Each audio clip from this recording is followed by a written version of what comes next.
Right, stick with me with this. And so, I'm technically a published paleontologist. I mean, I've got a paper, that one there, yeah.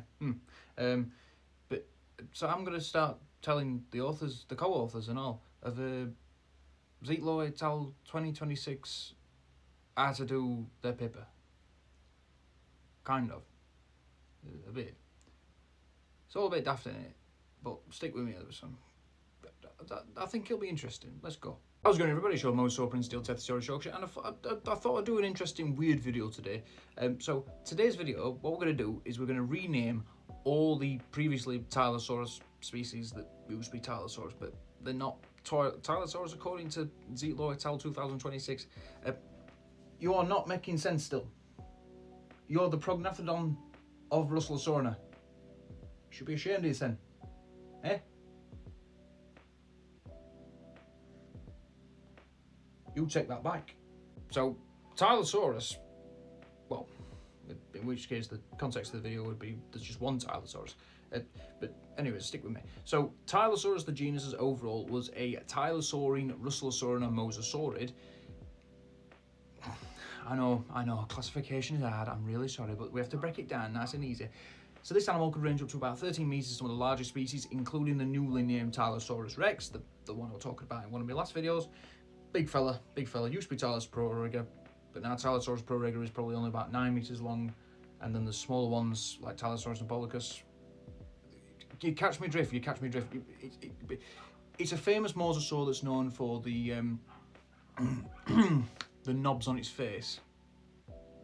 Yeah, those little things at the front of the jaw, you know, yeah. Those ones that are probably used for sensory, you know. They're called knobs. So in this video, we're going to talk about a lot of knobbed lizards.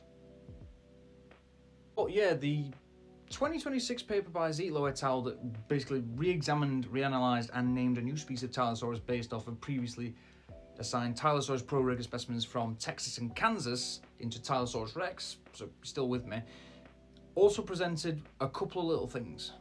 Basically, what we've garnered from this study is that Tylosaurus is paraphyletic, and that basically means that all the descendant Tylosaurus-ish don't come from the same common ancestor, which makes them not the true group, but more of a grade, which is weird.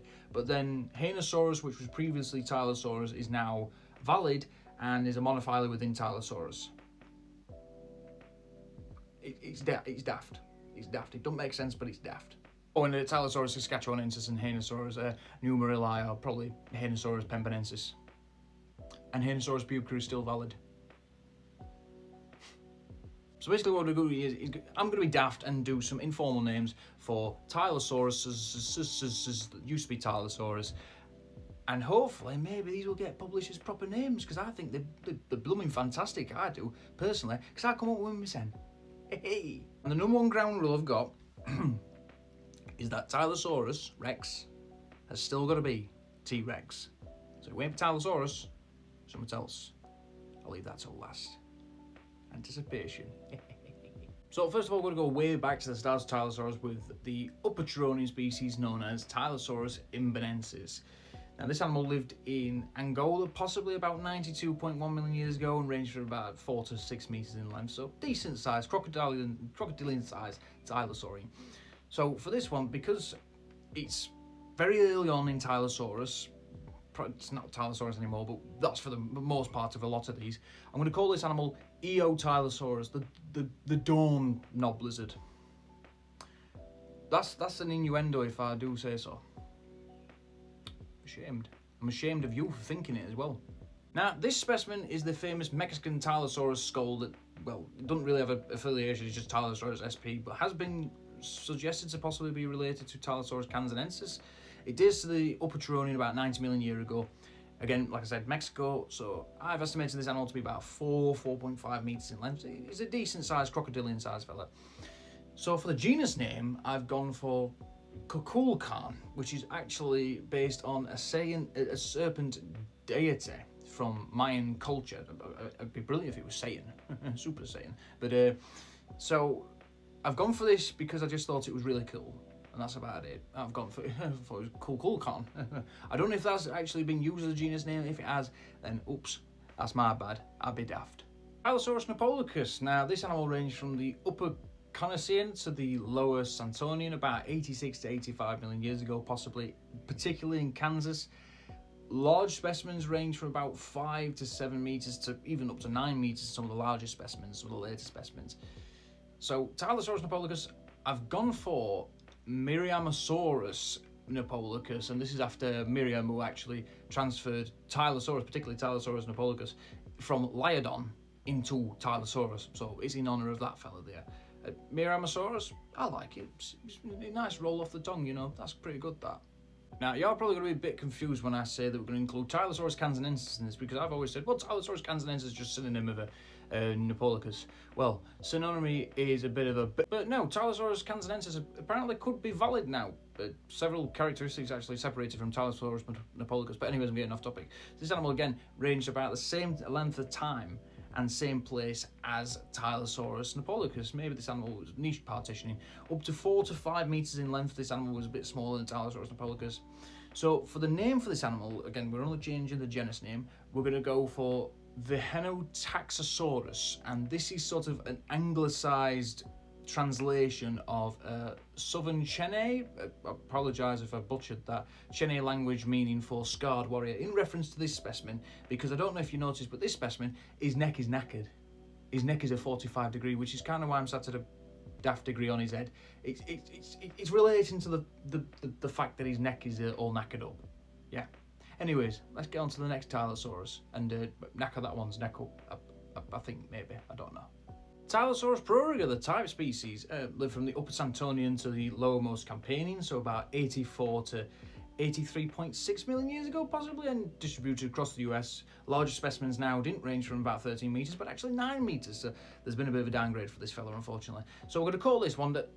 Oh, it's the type species, isn't it? It's going to keep its name. So this is the only one that's going to keep the name Tylosaurus. Ah. Yeah.